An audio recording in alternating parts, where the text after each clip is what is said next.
Hello, I'm Father Joe Roesch of the Marian Fathers of the Immaculate Conception. Thank you for joining us as we continue with our year-long journey reading the diary of St. Maria Faustina Kowalska from beginning to end. Today we take up from where we left off, beginning with diary entry number 411. March 21st, 1935. Often during Mass I see the Lord in my soul. I feel His presence which pervades my being. I sense His divine gaze. I have long talks with Him without saying a word. I know what His divine heart desires, and I always do what will please Him the most. I love Him to distraction, and I feel that I am being loved by God. At those times, when I meet with God deep within myself, I feel so happy that I do not know how to express it. Such moments are short, for the soul could not bear it for long, as separation from the body would be inevitable. Though these moments are very short, their power, however, which is transmitted to the soul, remains with it for a very long time. Without the least effort, I experience the profound recollection which then envelops me, and it does not diminish even if I talk with people, nor does it interfere with the performance of my duties.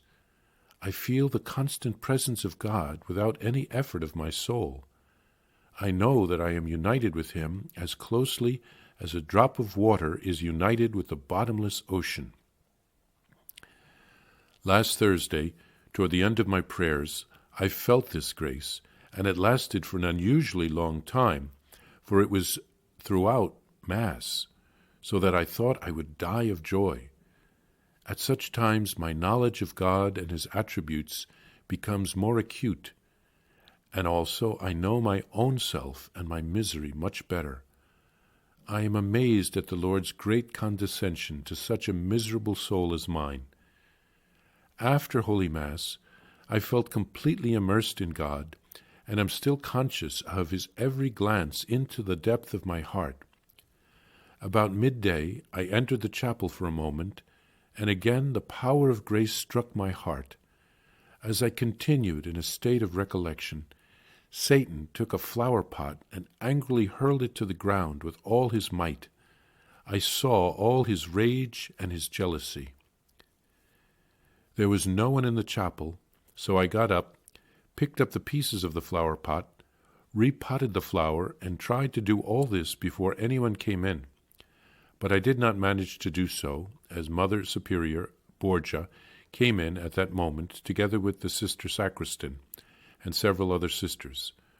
Mother Superior was surprised that I had been touching something on the altar, and thus caused the flower pot to fall.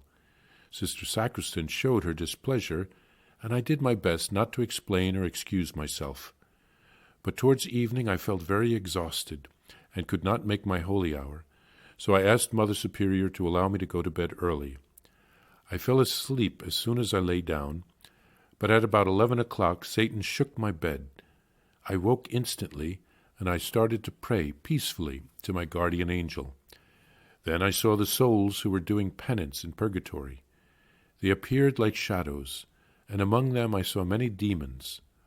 One of these tried to vex me. Taking the form of a cat, he kept throwing himself onto my bed and on my feet, and he was quite heavy, as if weighing a ton. I kept praying the rosary all the while, and toward dawn these things vanished, and I was able to get some sleep. When I entered the chapel in the morning, I heard a voice in my soul. "You are united to me. Fear nothing. But know, my child, that Satan hates you. He hates every soul, but he burns with a particular hatred for you, because you have snatched so many souls from his dominion."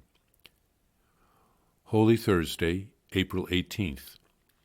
This morning I heard these words: "From today until the celebration of the resurrection, you will not feel my presence, but your soul will be filled with great longing." And immediately a great longing filled my soul.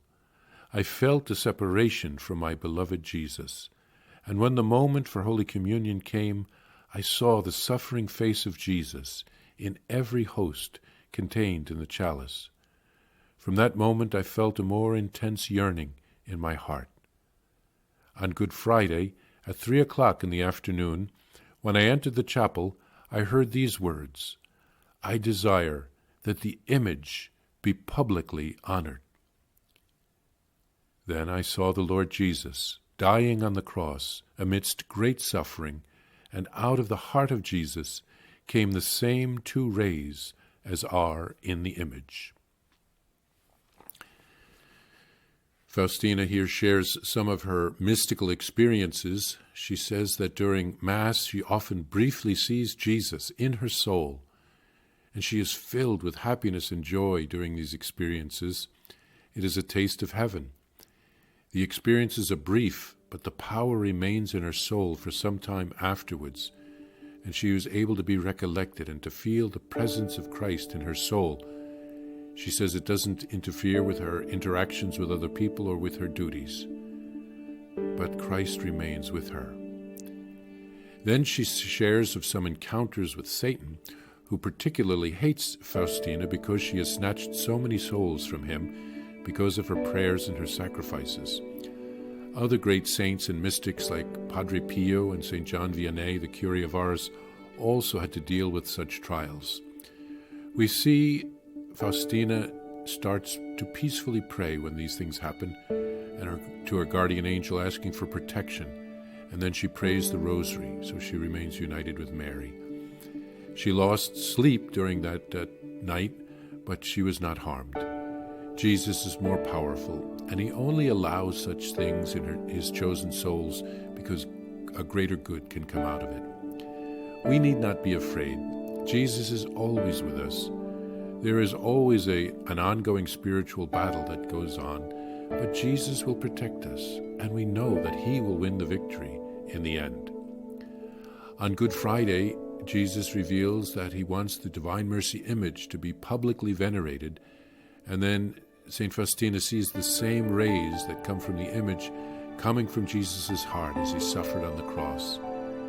These rays, of course, represent the blood and the water which came forth from Jesus' side when he died for us on the cross.